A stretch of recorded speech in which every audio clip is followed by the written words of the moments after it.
So after confirming that the ground wire of the motor is properly hooked,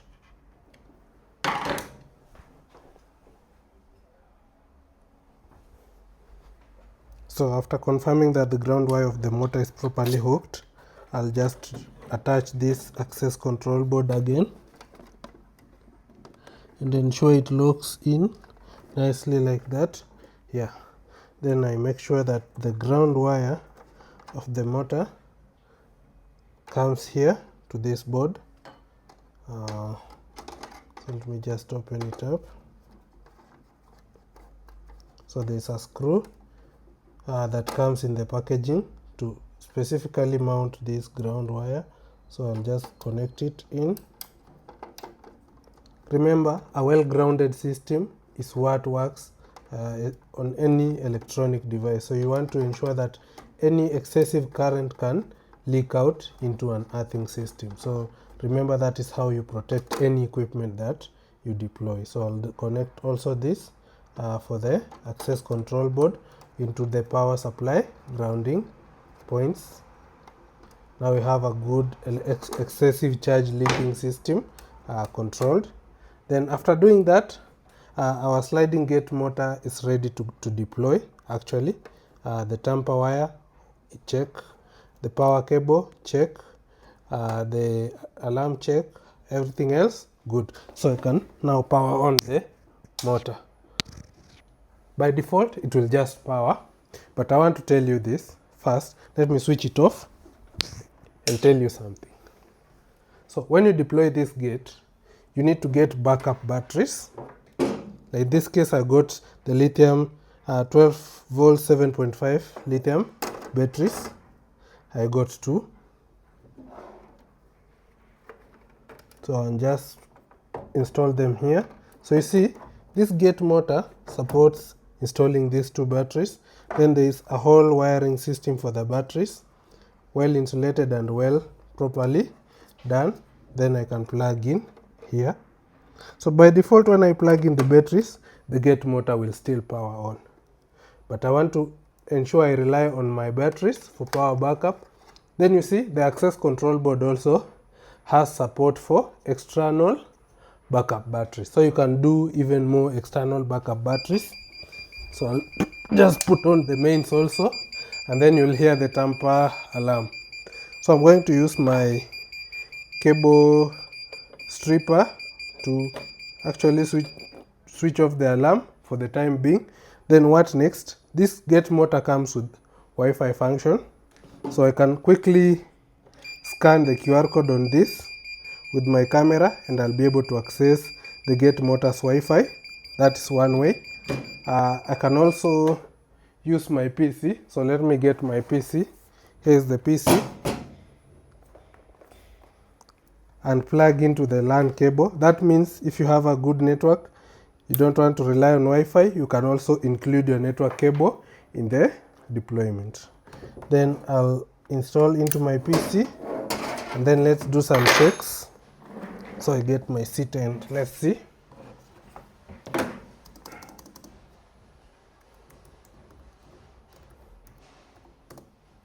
So after deploying this, oh, my mouse is off, so I just key in the password. Then open what? SADP tool. So when I open SADP, I'll see my gate is there. Just refresh. I'm sure it's somewhere.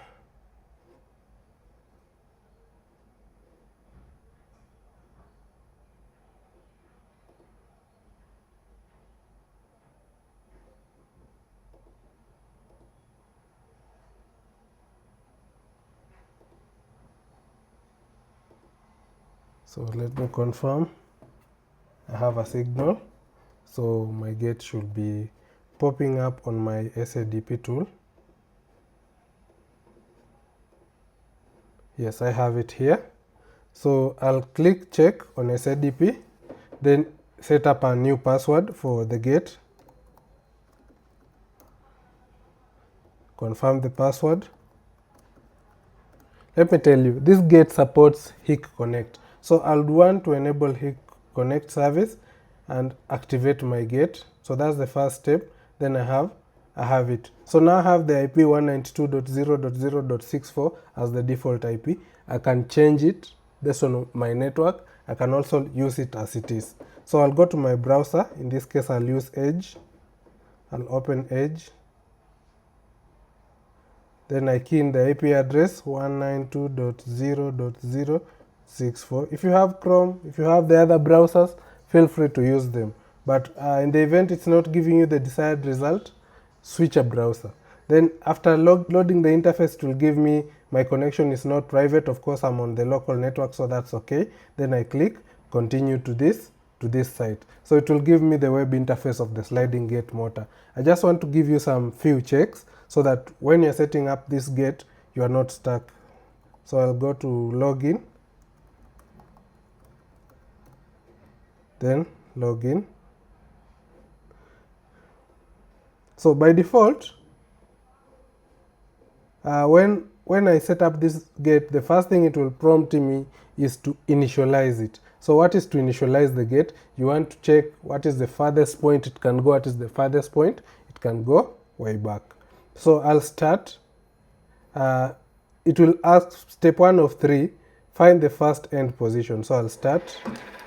Sorry, before I do that, I need to ensure that the gate is locked so that the motor can now engage. So I'll start again. Yes, the gate has reached one endpoint. Then it goes again back to the second endpoint until it reaches the end. I have something preventing it from reaching. Okay, so it has reached the endpoint. Then I select arrive. Then it goes back. Opening stroke closing is testing. Please be careful. So it will go, then it will go back on its own because it has figured the last point and the last point. Remember not to have anything interfering with the movement of the gate. Okay? Then once you've done that, what is the current gate status? It is open, right? This is the entry point. Then running speed you can increase, you can also lower it. Then set the time zone. So I'm in Nairobi, so I'll use +300. Then go to next.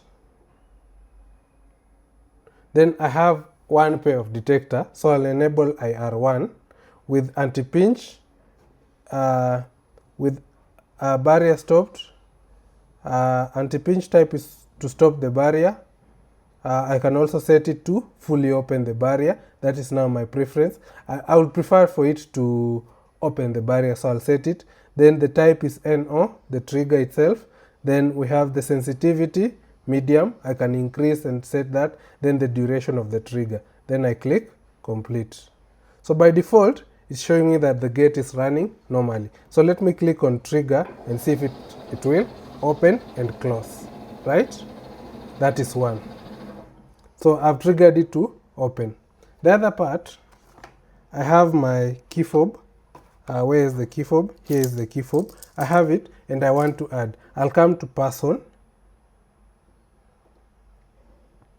After coming to person, I'll click add. I'll enter my ID. I'll enter my name. I'll just put Zeph. Then I'll add other details. Here there is a card option. There is key fob. Add key fob manually or by pairing. So I'll choose by pairing. Then it will give me a prompt. Push, stand close to the current device. Press and hold the button on the bottom left of the key fob to add. So the bottom left is button number 3. So I'll press and hold. Automatically it will pop up there. And then I complete. I can go to the key fob and click the gear icon. Then set the different parts. So I can set it to trigger. Actually, I'll just leave it to trigger with any button. Trigger means open or trigger close based on the current status of the gate. Then once that is done, I'll add this person. Now, after adding the key fob, let me push. See, when I push one, it just triggers the gate to open. When I push again, triggers the gate to close. I can push to pause the gate. I can still continue with the gate, motion back and close the gate. So that is one use case. Another use case is Hik-Connect.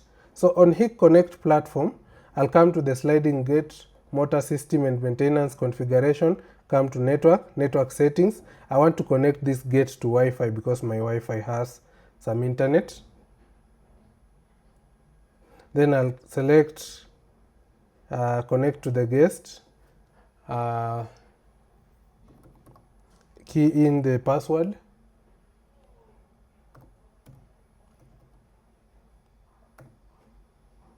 connect.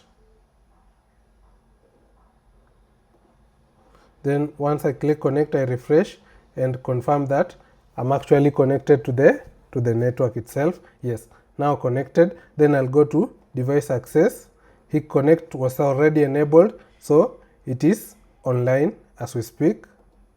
Then I can choose the priority of the network connection. So because I have Wi-Fi, I'll move Wi-Fi to the top and leave wired network at the bottom. Then I save. Then account binding. Now I'll come to my Hik-Connect.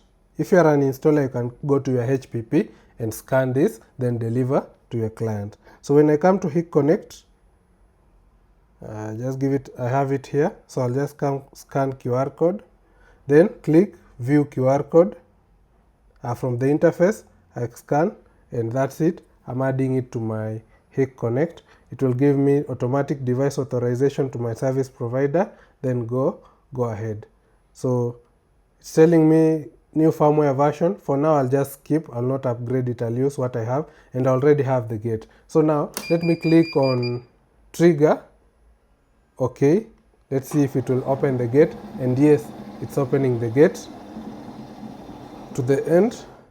Trigger again. Okay, and it opens.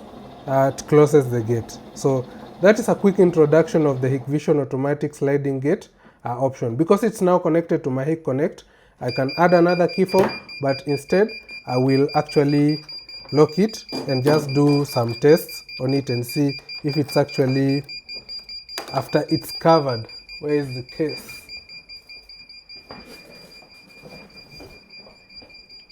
Nice. So this is the case. So you want to just cover your gate properly and ensure it's properly secured, and the cables, you can do proper management with cable ties and all that. So I'll push this back in, make sure it's hooking in nicely and it's aligning. Yes, once it aligns, I'll go ahead and lock this and then cover it. Nice. Now configuration for my sliding gate motor is done. The setup is actually completed. So what next? So let's see. Trigger opening. Nice. Cheers. Trigger again, pause. Trigger, close. While it's closing, I put here and I interrupt the signal, the gate stops. I push again, it now goes back. So let's say a child was playing while the gate was closing, then we put a trigger to interrupt the signal, and then the gate does not cause accident. So you want to do that. You want to make sure that your gate operates this way, and then you have the best performance. So thank you for staying tuned. Let's see how we can deploy this. In the next video, I'll have an access control device. Let me get one here. I'll have an access control device. I'll also add a reader to the sliding gate motor. So stay tuned for that, and let's see what more can we do with the Hikvision sliding gate. So thank you so much for your time. Stay tuned for more.